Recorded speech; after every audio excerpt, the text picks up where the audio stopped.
तो normally isomerism की हम लोग बात करें तो हमारे पास दो टाइप के आइसोमर्स होते हैं। एक स्ट्रक्चरल आइसोमर जिनको तुम कॉन्स्टिट्यूशनल आइसोमर भी बोलते हो, और दूसरे अपने जो मेजर होते हैं वो होते हैं स्टीरियो आइसोमर्स।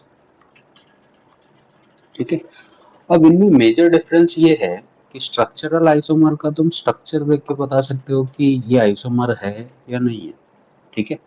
तो वो है या नहीं है अगर तुम देख के ही पता कर सकते हो, तो वो एक्चुअली में क्या है, 2D आइसोमर्स होते हैं। ठीक है।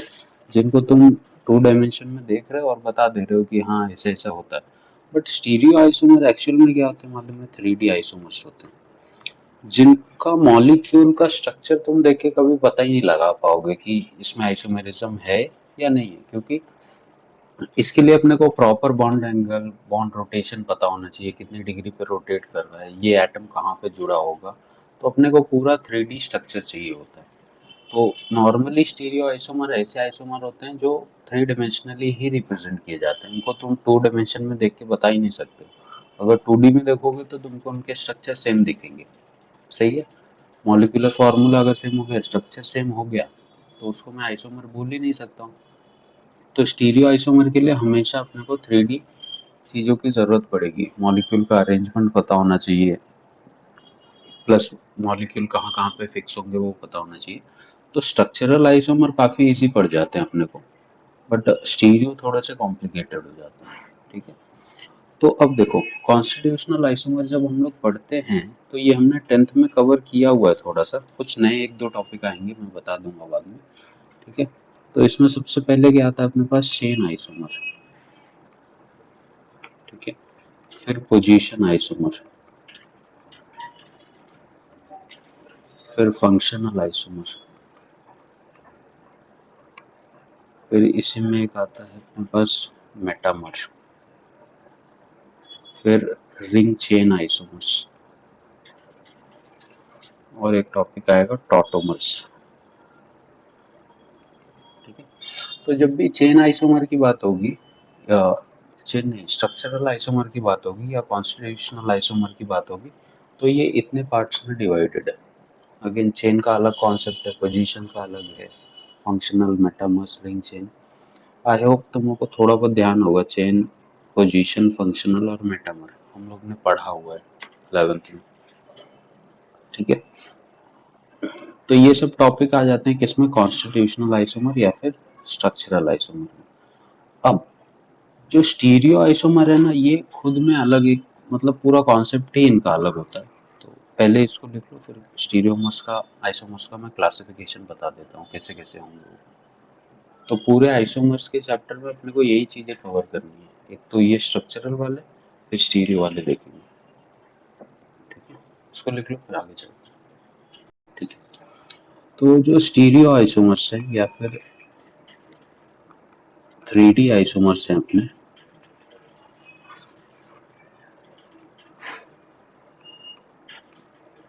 ठीक है, इसमें तीन अलग अलग क्लासिफिकेशंस मिलेंगे तुमको।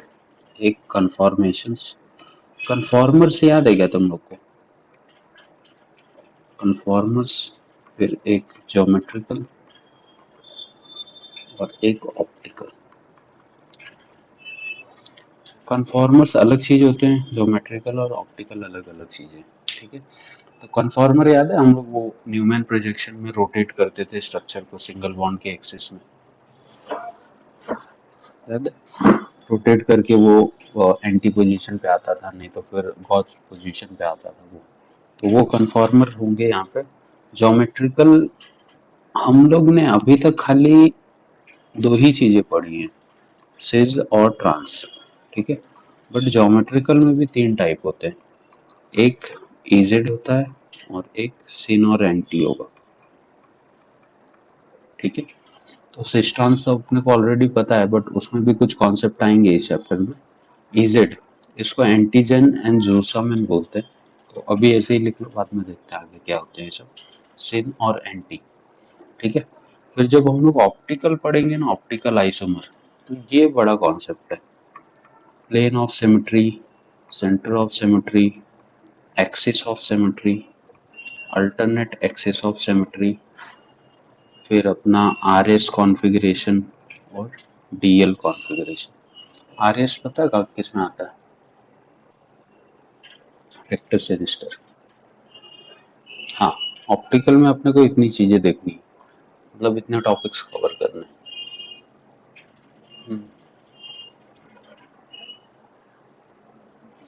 ये सेम है, बट डीएल ना नॉर्मली बायोमोलिक्यूल्स हम लोग पढ़ रहे थे ना, तो डीएल ना हम लोग कार्बोहाइड्रेट्स के लिए ही रिप्रेजेंट करते हैं और आरएस हम लोग किसी भी मॉलिक्यूल का लिखते हैं।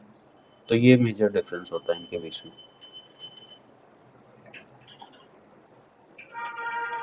क्या बोल रहा है? The concept of existence of molecule in more than one form which have same molecular formula but different in either physical property or chemical property are called as isomers.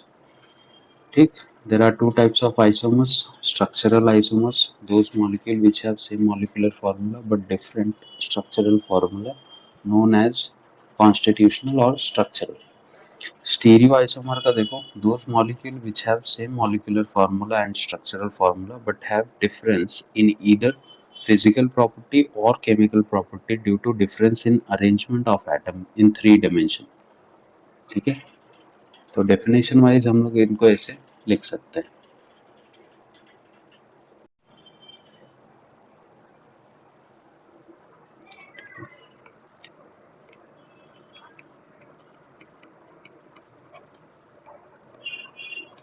Structural isomers में सबसे पहले क्या है? Chain isomer. तो चीज़ें already अपने को पता है, तो हम लोग बहुत ज़्यादा इसमें नहीं जाने वाले, मैं बता देता हूँ। सबसे पहले चेन आइसोमर मतलब क्या होगा, क्या क्या चीज़ें सेम होनी चाहिए। सबसे पहले तो इनका मॉलिक्यूलर फार्मूला क्या होना चाहिए? सेम होना चाहिए, राइट है। दूसरा, चेन आइसोमर में क्या होती है मालूम है? पेरेंट चेन जो होगी वो डिफरेंट होगी। ठीक,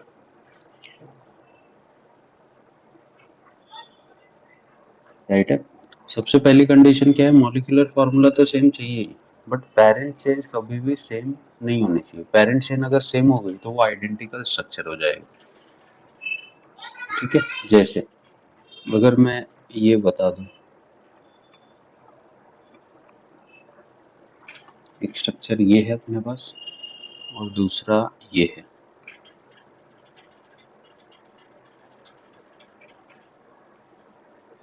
तो क्या मैं इनको चेन आइसोमर बोल सकता हूँ क्या एक दूसरे का? बोल सकते हैं। क्यों बोल सकते हैं? क्योंकि ये जो स्ट्रक्चर है, दोनों का तुम मॉलिक्यूलर फार्मूला देखोगे तो क्या मिलेगा अपने को? C4H कितना, एक ऑक्सीजन है, 3 2 5 2 7 2 9 10, C4H10O। दोनों का मॉलिक्यूलर फार्मूला सेम है, बट इसका जब मैं नाम लिखूंगा तो मैं क्या लिखूंगा? ब्यूटेन वनॉल। और जब मैं इसका नाम लिखूंगा तो क्या लिखूंगा? 1 2 3 2 मिथाइल क्या, प्रोपेन वनॉल। सही है। तो जो पेरेंट चेन थी, यहाँ पे पेरेंट चेन ब्यूटेन की है, यहाँ पे पेरेंट चेन प्रोपेन की है। तो सीधी सी बात है, इनका मॉलिक्यूलर फार्मूला सेम है बट पेरेंट चेन क्या हो रही है? डिफर हो रही है। तो ये दोनों एक दूसरे के चेन आइसोमर बोले जाएंगे। ठीक, जैसे अगर मैं ये स्ट्रक्चर में बोलूं कि क्या ये दोनों एक दूसरे के चेन आइसोमर हैं क्या, तो तुम लोग क्या बोलोगे?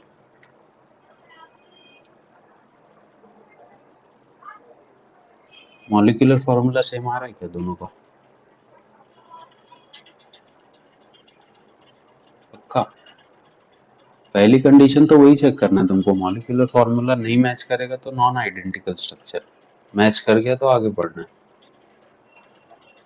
क्या आ रहा है? C6H12O। ठीक है, तो मॉलिक्यूलर फार्मूला सेम है, बट ये क्या है? साइक्लो हेक्सेनॉल, और ये क्या है? साइक्लो पेंटेनॉल है, 2 मिथाइल साइक्लोपेंटेनॉल। हम्म, तो ये दोनों एक दूसरे के क्या बोले जाएंगे? स्ट्रक्चरल की चेन आइसोमर्स। ठीक है,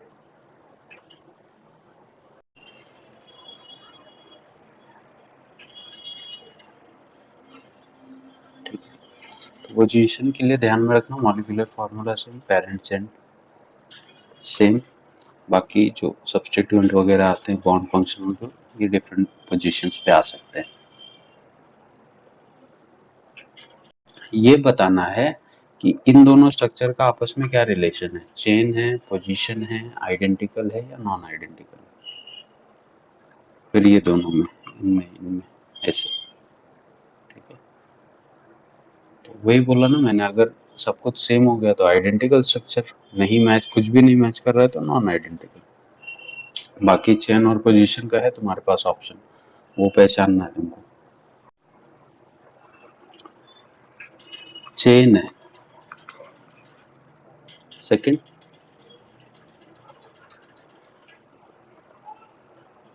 का आइडेंट आइडेंटिकल है ये, नॉन आइडेंटिकल। बताता हूँ, पहले देख लो सारे, फिर जिसमें डाउट होगा अपन देखते हैं। ये चेन है, ये पोजीशन है ना।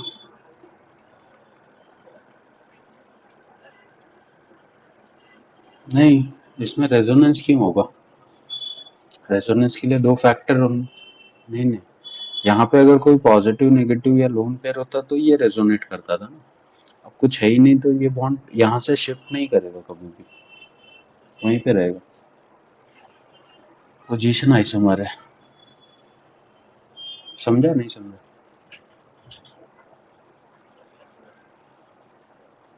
ठीक है, और किस में डाउट है? चलो इन स्ट्रक्चर में वेरीफाई करो फटाफट।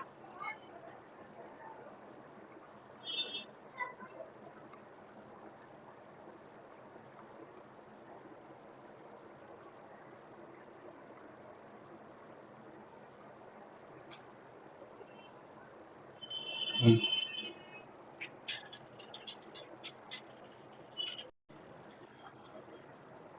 पक्का पोजीशन होगा, ये भी साइक्लोपेंट। नहीं यार, ये नॉन आइडेंटिकल बराबर। इसमें देखो 1 2 3 4 5 6 कार्बन है इसमें, 1 2 3 4 5 6 7 है, नॉन आइडेंटिकल बराबर, करेक्ट है। लास्ट वाला पोजीशन, समझा अभी सबको चेन पोजीशन में डिफरेंस? ठीक है, कि जो तुम आंसर सोच रहे हो वो पॉसिबल है या नहीं, तुक्का मत मारो 3 4 5 ऐसे करके। एंट्रेंस के ही क्वेश्चन है भाई।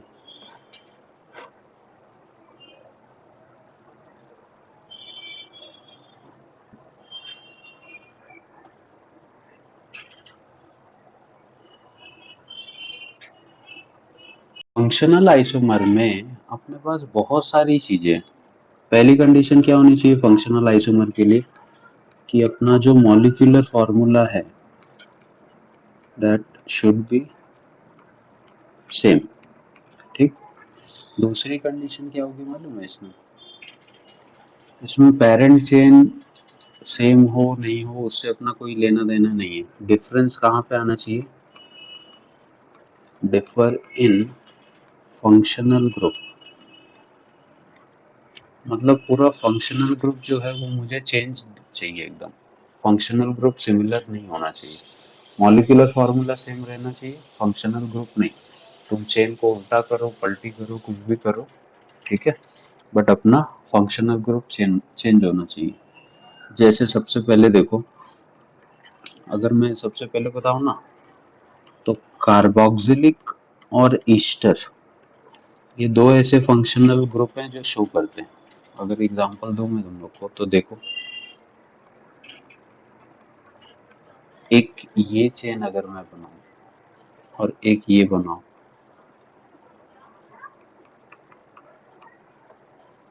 इसको साइक्लोपेंटेन कर देते हैं। इनका मॉलिक्यूलर फार्मूला सेम होगा क्या? थोड़ा ध्यान दो इस पे। कितने कार्बन है इसमें? एक, 6 यहाँ पे, एक यहाँ पे, 7 हाइड्रोजन, एक, 2, 3, 4, 5, 6, 7, 8, 9, 10, 11, 12। सही है। ऑक्सीजन कितने? 2।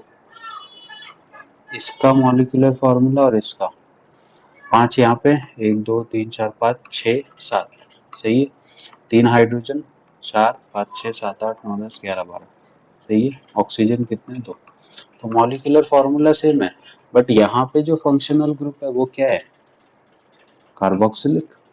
जबकि ये दिख रहा है R C double bond O O R, क्या है? ईस्टर। सही है।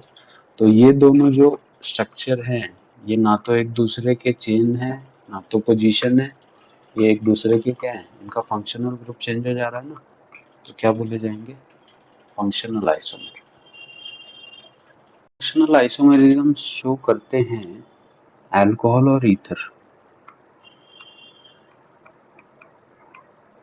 ठीक है, कैसे? CH3 CH2 CH2 OH। Molecular formula check करते रहो क्या आ रहा है।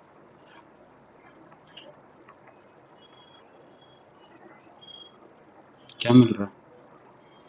C3H8O, दोनों का सही है। Molecular formula same. यहाँ पे फंक्शनल फंक्शनल ग्रुप क्या है अपने पास? अल्कोहल। क्योंकि यहाँ पे क्या है? ईथर। सही है। तो ये दोनों स्ट्रक्चर एक दूसरे के क्या बोले जाएंगे? Functional isomers. ठीक है। ईथर का नेमिंग याद है क्या तुम लोग को? कैसे नाम लिखते हो?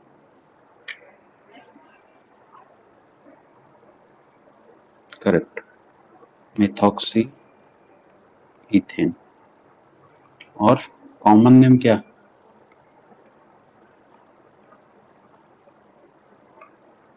इथाइल मिथाइल या मिथाइल इथाइल ईथर, अल्फाबेटिकली लिखते हैं। तो ये दोनों भी। नेक्स्ट है एल्डिहाइड एंड कीटोन, थर्ड है ना।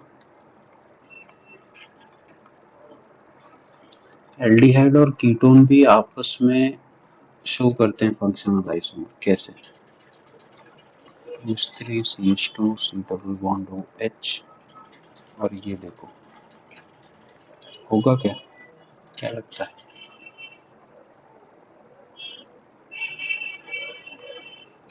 C3H6O, aldehyde, ketone.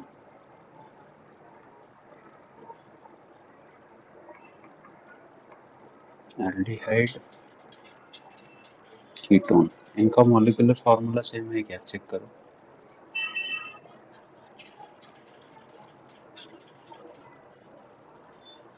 क्या रहा है? C6 10 ना, 9, 2, 4, 6, 8, 9, 10, 10 आएगा ना।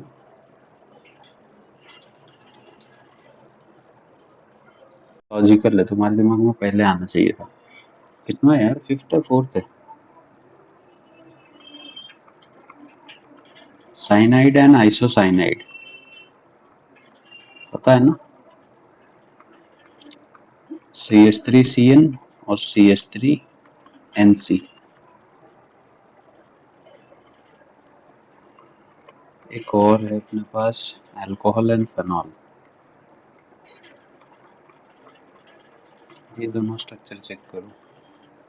नेमिंग मैंने तुमको बताया था।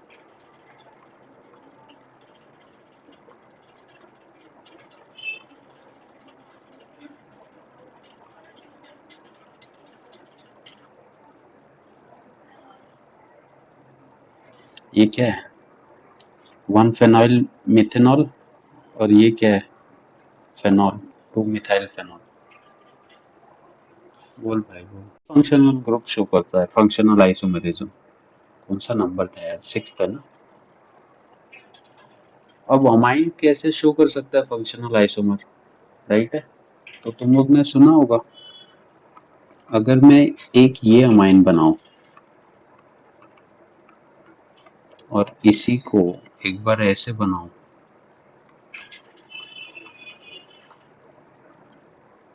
ना, और इसी को एक बार ऐसे बनाओ, तो सबका molecular formula I hope same होगा।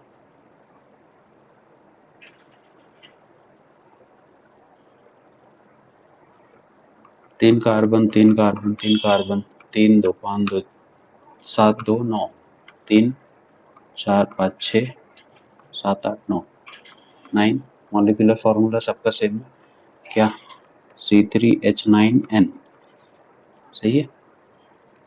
तो फंक्शनल ग्रुप इसमें डिफरेंस क्या हो रहा है कि ये प्राइमरी अमाइन है, ये सेकेंडरी है, और ये क्या है, टर्शरी है। और तीनों का मैंने तुमको कैरेक्टर बताया था अमाइंस में कि तीनों अलग अलग नेचर शो करते हैं, है कि नहीं। ज्यादा बल्कि ग्रुप होने की वजह से इसका बेसिक नेचर क्या होता है, बढ़ जाता है कंपेयरिंग टू इसके और इसके।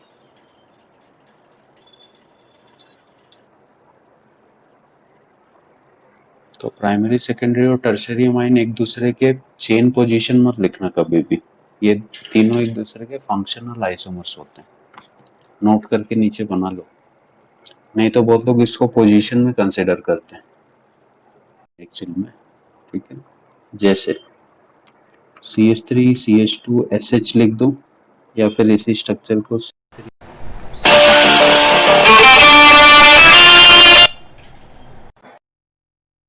स्ट्रक्चर है किसका है, थायोल का है, और ये वाला किसका है, थायो ईथर्स का। तो मॉलिक्यूलर फॉर्मूला सेम है, स्ट्रक्चर क्या हो जा रहा है, डिफरेंट हो रहा है, स्ट्रक्चर नहीं है, फंक्शनल ग्रुप ही अलग हो जा रहा है ना, ईथर का है और ये। तो ऑक्सीजन का रहेगा तो नॉर्मल ईथर बोलते हैं, सल्फर का रहेगा तो हम लोग थायो ईथर्स बोलते हैं इनको, तो इनको भी बोल सकते हो तुम, ईथर एंड थायो ईथर में होता है ऐसा रिलेशन। तो इतने ही फंक्शनल आइसोमर है एक्चुअली।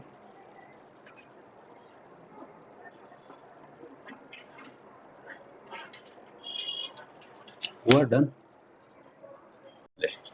जैसे अगर मैं बोलूँ ये स्ट्रक्चर, ठीक है, और ये स्ट्रक्चर, अब इसको तुम लोग चेन पोजीशन बोल सकते हो क्या इन आइसोमर्स को, चार इसमें भी है चार इसमें भी है, इसमें डबल बॉन्ड दो जगह पे, इसमें एक ही जगह ट्रिपल बॉन्ड है, तो इसको ना तो तुम चेन बोल सकते हो ना तो पोजीशन बोल सकते हो, क्योंकि पोजीशन में क्या होता है, वही बॉन्ड शिफ्ट करता है, बट यहाँ पे तो कुछ अलग ही कहानी चल रही है, यहाँ पे दो डबल बॉन्ड, यहाँ पे एक ट्रिपल बॉन्ड, बट इनका मॉलिक्यूलर फॉर्मूला चेक करोगे ना तो सेम आएगा, C4H6, 3 2 5 1 6, राइट है। तो ऐसे स्ट्रक्चर को जब मेरे पास ऑप्शन नहीं बचता है, राइट है, चेन या पोजीशन बोलने का, तो ऐसे स्ट्रक्चर्स को भी हम लोग क्या बोलते हैं, फंक्शनल आइसोमर। और फंक्शनल बोलना सही भी है, क्यों मालूम है, ट्रिपल बॉन्ड की इलेक्ट्रोनेगेटिविटी ज्यादा है, और डबल बॉन्ड देख रहे हो रेजोनेंस की कंडीशन पे, अल्टरनेट पे डबल बॉन्ड आ रहा है, तो ये स्ट्रक्चर की स्टेबिलिटी बढ़ जाएगी, इसकी कम हो जाएगी। तो ऐसा कोई भी फैक्टर जिसके वजह से स्टेबिलिटी पे फर्क पड़ता है, तो वो फैक्टर उसका फंक्शनल ग्रुप ही कंसिडर किया जाता है, ठीक है। हम्म,